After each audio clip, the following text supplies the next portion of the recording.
Good afternoon, everyone. Today is Thursday, October 24th, 2024. Our goal here is to review the market generated information in a holistic fashion. We're intimately following the auctions narrative of both ES and NQ.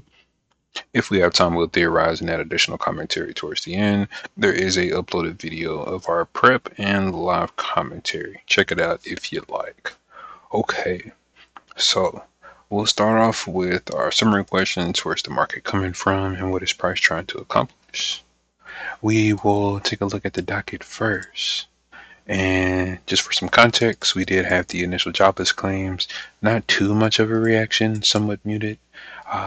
We had some Fed speakers, and then we had our PMIs and new home sales data.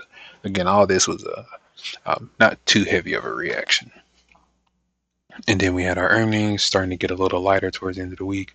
I believe this is industrials. I'm not sure what UPS is under, but it's pretty much going to be the end of the earnings for this week. Do remember that the day before, which was Wednesday, we had our impulse, which is possibly throwing a bit of a kink in the chain for the buyers. If this is truly going to be an impulse out of this range, you would imagine that the buyers would make either higher highs and higher lows, which we've made lower highs and lower lows each day. The goal for the buyers today was to at least have an inside bar, ideally have a high water mark and touch the open for the prior day, which looks like that they failed there. And then with the NQ, same situation here with the balance range initially being there for the high and somewhere near for the low here. You can see that they're towards the end of this balance range. Same impulsive day on Wednesday, but the NQ had a bit more of a green body for the day. So same goal was for them just to make just to be an inside bar and have minimal downside. We'll look at the NQ. We can see we had 171 points of range for today. Really not too much for the volume. Of course, dropping off a little bit from the heavy volume from yesterday, but still about average for the week. And the delta, really not too much to speak of here. Sellers had control for a little bit. Buyers actually had control for the majority of the day from what I recall. They ended up pushing it down and buyers pushed it back up to finish the day. So really not too much. Really not too much from that point. 171 points of range. This anchor VWAP we have here just goes to the top of this balance zone there. So you can see we're pretty much about unchanged from the cumulative buyers and sellers from the high point of this balance range. If we look at the same situation for the ES, it's about the same. We're just a little bit under there from that all-time high candle. Impulse day on Wednesday, and then for today, this is the inside bar. Sellers had control all day, and buyers ended up kind of getting off the ground and pushing up near the end of the day. Sellers pushed it back down to end it. 48 points of range, so really not too much. Normal shape profile, V-box in the middle. That's pretty simple. Looking at the actual sector tracker, you'll notice the big glaring green bar here is going to be Tesla, up 3% for the whole sector.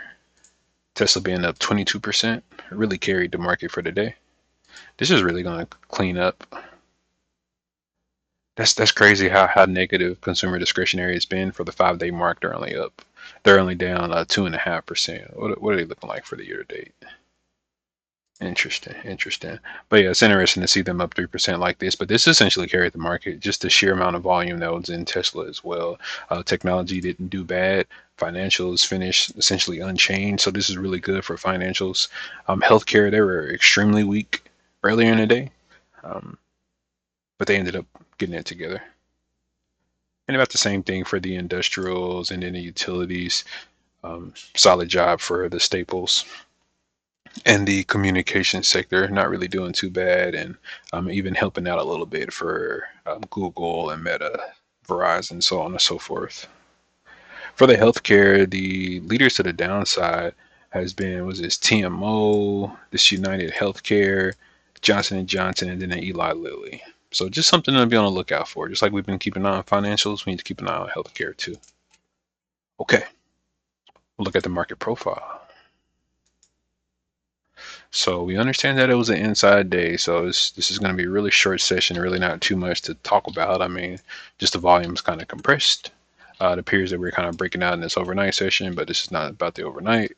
But we just essentially pushed above. We broke the overnight low and pushed back up. Broke the initial balance to the downside and then closed above it to end the day. So again, really nothing too much. We are holding in this 300 area, which is extremely important because below they're giving up some big territory, and then above the buyers are going to have more control, which is where the VPOC is for this current week. So I'd imagine we may gravitate up near these 500s again, but who knows? No singles or anything given the normal shape day. Same situation for the ES. There's it's a bit of a stranger looking profile, but they just tested below these 30s. Just a quick look below, liquidity check, push back up into the VPOC of the day. And that was essentially it. We just kind of closed in the middle. So yeah. 138 minute, nothing really to look at. We just drifted up in the overnight session, gave it all back, and then just returned back to balance. All within this 300 zone for the most part. 20,300 that is.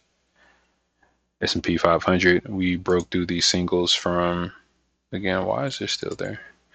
But those singles have been taken up. But anyways, we pushed down. We had the overnight drift up. We had the liquidation break, and then a test of the prior day's support. That's where we had a lot of trapped sellers from yesterday. Completely pushed it back up into balance. Not as strong as the NQ, but rejection to the downside, indeed. So we'll look at the weaker first, which is the S&P 500. Again, clearly not a trend day. We just kind of coil, look below, push back up, and then coil.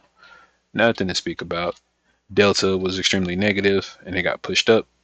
Sellers a bit off balance. Sellers double down and push lower. Continue pushing. You can notice the negative 4,500 minimum delta, but we finished positive. So a lot of people are stuck here and down here. And you can see the final attempt somewhere in here, but the buyers just really held it. But what did they do with it? They had a maximum delta of 3,100 and they got 13 points of range, and they finished at the halfway mark of that candle. Sellers tried again and they got 13 points of range. Buyers tried again and they got 17 points of range and then finished at that midpoint again. So just really big compression day. Just moving sideways.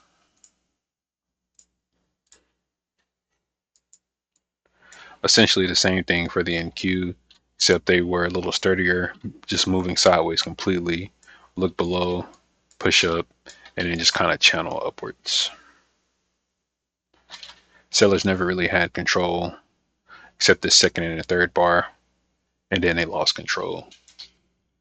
Again, you can see the sellers down here very much so, as well as the aggressive buyers. Now, who bought? It could be some of these sellers from the prior day, but who knows? We can't really speculate like that. We don't know their positions. All right. So really not too much to speak of for the jobless claims data. But no information is, or bad information, or yeah, just, all information is good is my point, basically. But we had our steep sell-off day yesterday.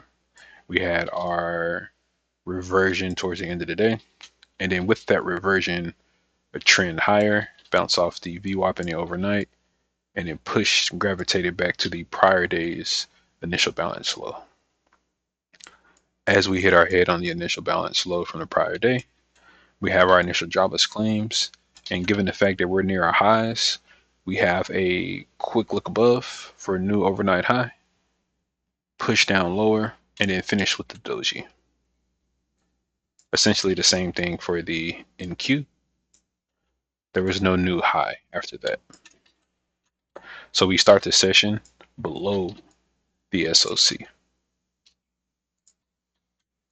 So again, the fact that this was this muted, and I'm not sure if the data was good or not, but they had an opportunity to really push and get into more of the initial balance from the prior day and the overnight session from the prior day. But the buyers chose not to. Instead, what did they do? Get their ass kicked. As we head into the RTH, we're already kind of selling off on both products.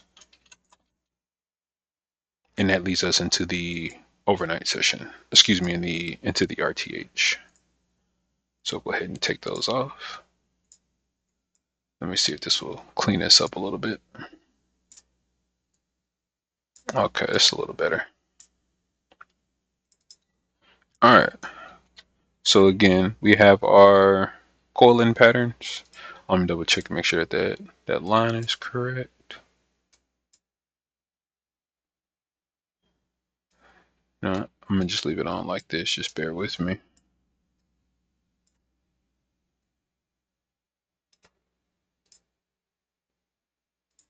Just want to make sure that my 5 smoothing average is correct. All right, so we'll just leave it like this. This is fine. All right, so essentially we have our open, so we understand that we were kind of drifting lower after hitting our head from that high with the initial jobless claims, hit our head and just kind of drifted lower. And that's where we find our way. We ended up selling off at the open and then essentially just moving sideways, but drifting lower, making some nice lows on the NQ and somewhat grinding a little lower on the S&P 500.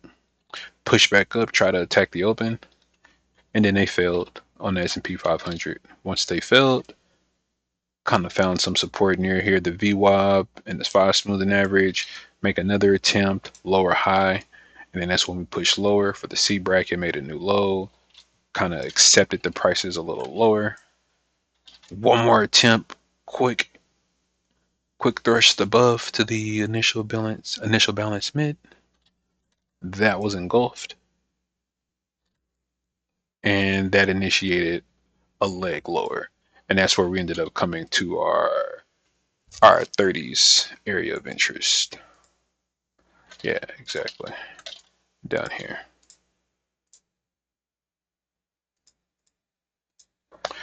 As we get to the study zone, we have a quick reaction. As we have our quick reaction and we get above the 5 smoothing average, that gets engulfed as well, and then we head back into and we break through that area of interest. Once we break through, no longer want to trade lower, and ended up pushing back, reclaiming this 5 smoothing average. Nice trend up. Find support at this initial balance low. Essentially just balance. Still can't trade lower, can't stay below the overnight low anymore, and then you just push and close near the open. Really the same thing for the NQ, except they were a lot more balanced. They stayed in this box the whole time. Once they did break their low, it lasted for 2 candles, engulfed, reverse through this midpoint, new low, but this new low just barely got ticked by a point or so. Tried it twice. Got back into this range, sat sideways, engulfed through, and then essentially just trended for the remainder of the day. Found some support at the initial balance mid, opposed to the low. Initial balance low for the ES, and then the initial balance mid and VWAPs for the NQ. Found some support, and then just closed above the initial balance high, which is above that balance zone that we saw initially. So you look below, fell, and closed above the high. So very interesting day for the NQ. Good job there for them, and then a bad job for the ES, in my opinion. Okay. So I think we'll go ahead and leave that there. Again, our trades of the day is what we just kind of went over. This will be the break out of this range. You had the breaker structure, and then our pullback, and then these tick lows that were reversed. You had some opportunity to kind of get in here for a tighter risk, which we did. Nice follow through, but there was no real pullback. So this definitely would be a little tough to get in. Possibly an opportunity here. This would be a scary buy, especially given the day from yesterday. But yesterday was yesterday, and today is today. It really looks the same on the ES, except the ES was a little bit weaker, given the multiple lows that we saw. So it was much cleaner on the NQ. But as the NQ started to break their low, which was in here, you can see they started reacting with the S&P 500 at the same time. And as the S&P finished kind of making their lows, they're responding at the same time as well. So if you were a little nervous to kind of get in here, again, I'm talking to myself, if we were nervous to get in here, we had the opportunity to get in here a little later on. Now what this looks like on an actual 1 minute, see if we can take a quick look at this. Again, you had your rejection being engulfed in here, broke that structure as we came down, quite aggressive. Clearly not really wanting to trade there. We had our new low pushed up. Next candle, a new low by a tick, pushed up. And then you had this almost low there. Pushed through, broke the structure and pulled back. Gotta get in here, at least for my system. Got to get in here, in which I did. Notice this. This was at the 74. Your stop is at the 62, which is at the low. That's 12 points. I mean, easily targeting, at least get back above this range here. We at the 74, 12 points of risk. This is 24 points right here. So this would be at least easy 2-to-1 to get to that point. And then really targeting just the DGPs at this point. But okay. All right, we'll go ahead and clean that up there. So I mean, that's essentially it. How well of a job did Price do? I think the S&P 500 did okay. We'll give them maybe like a 5 or 6. I really want to give the NQ maybe a 7 or 8. I think they did a good job with their structure of the RTH, a simple stop run of the weekends for the overnight, and then just a nice grind that pushed higher. The delta definitely wasn't as strong for the bears for today on the Nasdaq. It was pretty much all buyers, but you can see sellers are really hanging around the S&P 500, and they're not getting any kind of results. So it just seems like the sellers have a lot of weight that they're carrying right now. But okay, we'll go ahead and stop it there. Again, buyers are still in control from our understanding. We are within this impulse candle from Wednesday, and I respect that, and I understand that all started from this 15th there as well. However, the buyers have control in the highest time frame in the intermediate, and we're going to continue with them being the leaders of this price action until we can have some continual closes for these bear candles, and they need better performances in the RTH for us to really respect them, because from what we're seeing from the market profile, anytime there's ledges being formed, high volume areas, the bulls are doing a good job of defending these. So the bulls' next attempt is to get above, really get back to the 5,900, or at least, let me not say 5,900, but get back above within these 70s and these 80s. And then I think it'll be a little safer hanging around these 30s, these 58.30s. We'll have the bulls possibly losing a little bit of their control. But we'll go ahead and stop there. Thanks for watching. And yeah, enjoy the rest of your day.